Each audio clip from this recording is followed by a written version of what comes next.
Last month, a Pew Research study found that 73% of adults now use social networking sites. Facebook, Twitter, and Instagram are the new tools of our professional and personal lives. We use them to get information, to stay connected to friends, to connect with those who share our interests, and sometimes just to kill time while waiting in line. Our virtual lives are an important part of our real lives. The places where we work and learn and play and relax are increasingly mediated and affected by our online selves. Behind the avatars and the 140 characters are flesh and blood people. That means that what happens online matters, and what is happening to women online should give us pause. According to the volunteer organization working to halt online abuse, of the nearly 4,000 people reporting online stalking and harassment from 2000 to 2012, 72.5% were women. The harassment of women and what is being done and not done to stop it is the subject of the cover story of the current issue of Pacific Standard magazine, entitled "Why Women Aren't Welcome on the Internet." The author, Amanda Hess, is herself a victim of online stalking and harassment, and her article includes, or maybe a survivor of it, her article includes several of the specific attacks that she has received via social media.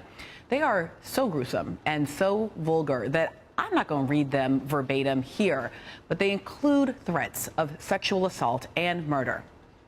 Amanda writes, no matter how hard we attempt to ignore it, this type of gendered harassment and the sheer volume of it has severe implications for women's status on the internet.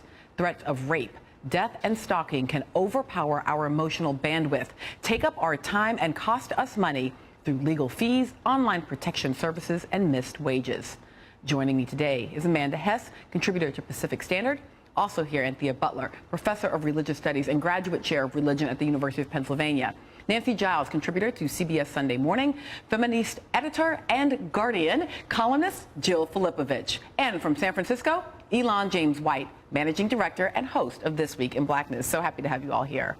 Thank you. So I'm going to talk to me about this article and the response it's been getting. So I wrote this article after I received my most recent sort of bout of threats this past summer. And the threats were obviously distressing. It was an anonymous person on Twitter threatening to come to my house, to rape me, to cut off my head. And on the one hand, that's a completely ludicrous thing to say, and that's, probably not going to happen. But on the other hand, it's so confusing when you receive threats like that, because people are telling you, don't worry about it, it's just the internet, it's not going to happen. Others are saying it's your responsibility to track this person down and to prosecute them. And some people are saying, if it's so bad, then why don't you just quit Twitter? Yeah. And so the threats are bad. What's really confusing, though, is how, as a person, you're supposed to deal with them. Yeah, we were just talking about the gauntlet that women have to walk in order to receive termination services for pregnancy, and these are the gauntlets that you have to walk just to log on to the internet, right? And that does feel to me, in part, like we have to keep making the claim that what occurs online matters in the real world. Like, even as we were trying to think of this segment, I kept thinking there just are going to be people who feel like, well, just turn that off. Don't go over there. Stop going over there in virtual world, because that world doesn't matter. Why does it matter? Well, I think a big disconnect is exactly what you're saying, and what Amanda's piece highlighted is that there is a sense, I think especially among law enforcement and in U.S. laws, that what happens on the internet is some sort of virtual reality, whereas increasingly we live our lives online. We see photos of our friends' babies on Facebook. We interact on Twitter. I initially met Amanda online through feminist blogging. I followed you on Twitter before I ever, came on your show or met you. So we increasingly network online. My career is writing online. I don't write for a newspaper. I write for a blog and for the Guardian's website. You can't tell us to just get off the internet. Yeah. And when you have people coming into your online spaces, coming at you on Twitter, in comments on your blogs, and essentially telling you you deserve to be sexually assaulted or even killed for what you're saying, that's just as intimidating as, walking through a hallway at work and having somebody, hiss at you through a doorway that you should be, raped or killed. And I think that's what people don't necessarily fully appreciate about the lives that women live and what we receive online in terms of harassment. Jill, your point is about us knowing one another initially virtually is also true of my friendship with Elon. I mean, Elon, you and I became, actual sort of friends, colleagues, following one another's work, all in the virtual world before actually getting to know one another. And I was saying to my Nerdland team, I was like, that part of my life is over. It is so ugly in that world now that I just can't engage in the ways that I initially engaged in social media that in fact led to valuable, professional relationships, because it is so ugly there. Talk to me a little bit about how then you can begin to navigate something that is that ugly.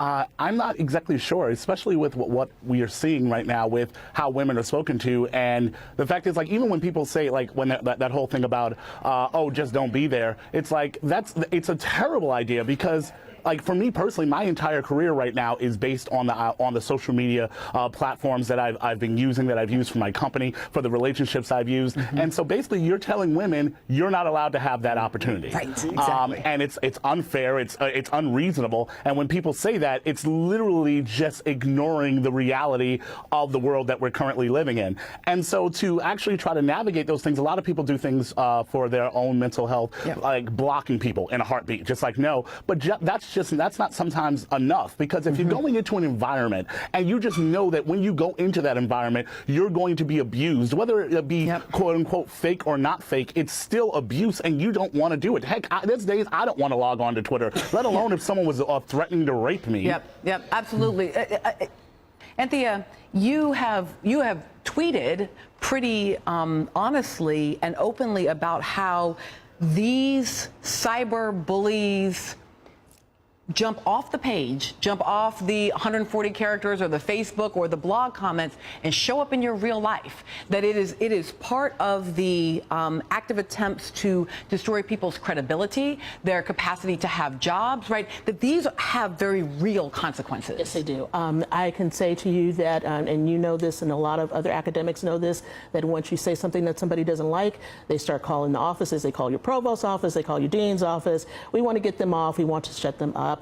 We want to do all kinds of things. But what they don't seem to understand is that we are real, live people. Like, if they walked up to me and wanted to say this to my face, I'm like, come on. Because basically, I'm like, I dare you, because I bet you won't say it to my face, first of all. And second of all, the Penn University police will not let you get that close to me.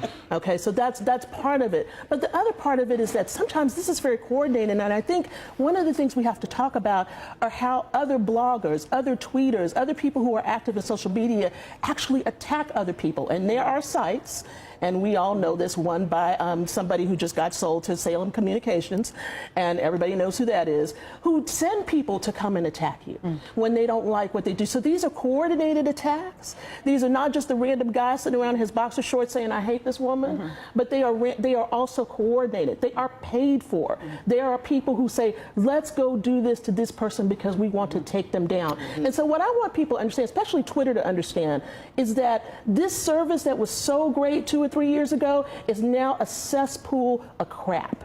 And it's so hard to use this the way that we used to be able to use it to talk and to do things. Right. So I do want to be careful that, like, this isn't exclusively a Twitter issue, right? Right. And that part of, I think, as we come back, we'll talk a little bit about solutions. In part because, again, I met Jill on Twitter, I met Elon on Twitter, and not only that, but in a world where there's so much information, I use the signaling effort of, like, I want to follow people I disagree with, I want to follow people I agree with, because it's valuable to me to get that information. So when we come back, I want to talk a little bit about what solutions look like and whether or not we can redeem the value, right? All the positive values in this context.